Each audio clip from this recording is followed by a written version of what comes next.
Click the link below to join the Outsider Club right now.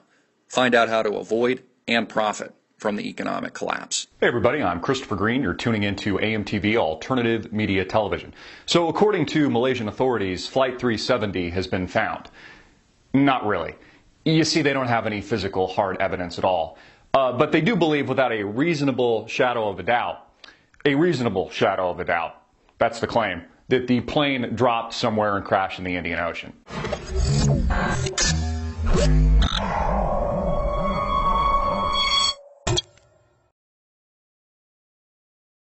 No hard evidence, no physical evidence, but it's been found in order to quell fears and to quell the conspiracy theories, which I believe to be fact, or more facts at this point than what we've been receiving from the Malaysian government, authorities, or the intelligence community at large around the world.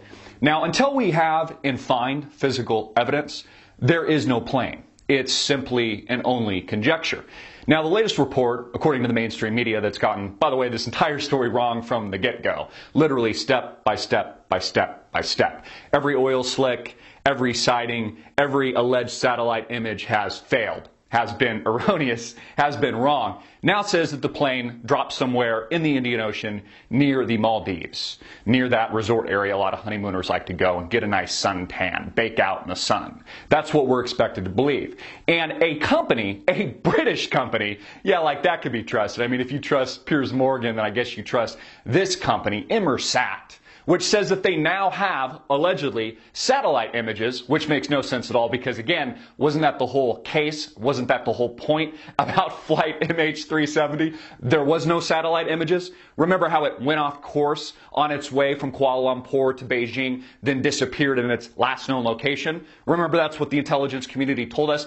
But now they expect us to believe that a British company named Inmarsat has images and satellite footage and data from space that says the plane crashed in the Indian Ocean near the Maldives. Again, this makes no sense at all. They must think you're dumb.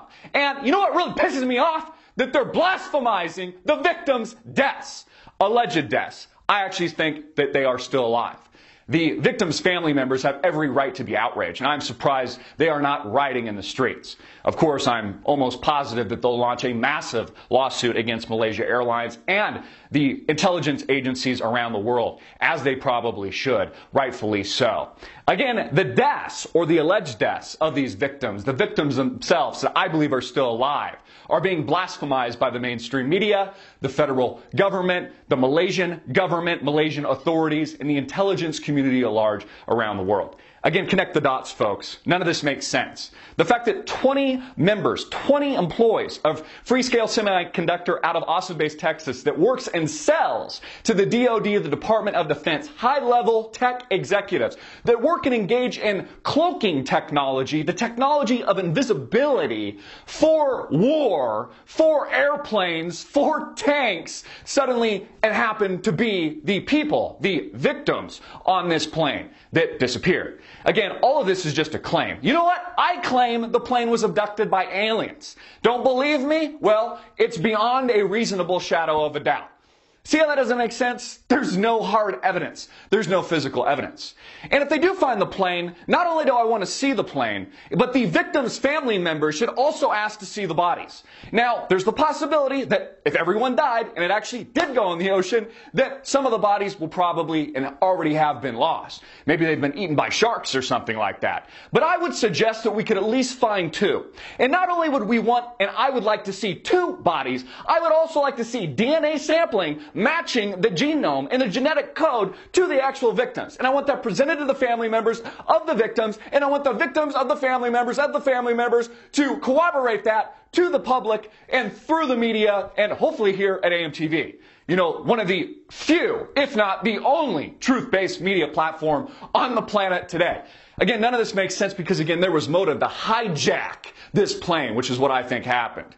I think that the authorities, because they need to quell conspiracy theories now, they need to quell reality, they need to quell and contain the fears, the growing fears that after 2 weeks, a Malaysian airline, a commercial airliner, has gone missing.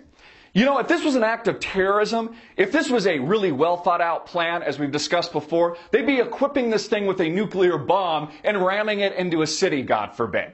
Ramming it into an American or European city or really anywhere around the world.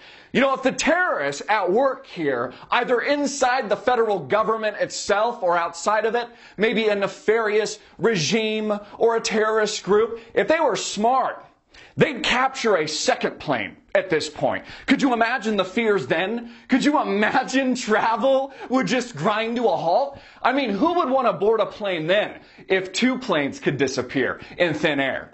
Again, the plane's been found, folks, beyond a reasonable doubt. There's just no hard, credible evidence. So basically, it hasn't been found. It's all a lie. Again, there was motive here. There was motive, and there's been intense and very real speculation surrounding the pilots themselves. Not only two Iranians that have allegedly boarded the plane through a mysterious person who paid cash for tickets illegally named Ali. A lot of that propaganda, I think, just to displace Iran in the Western agenda to destroy their credibility and destroy their image.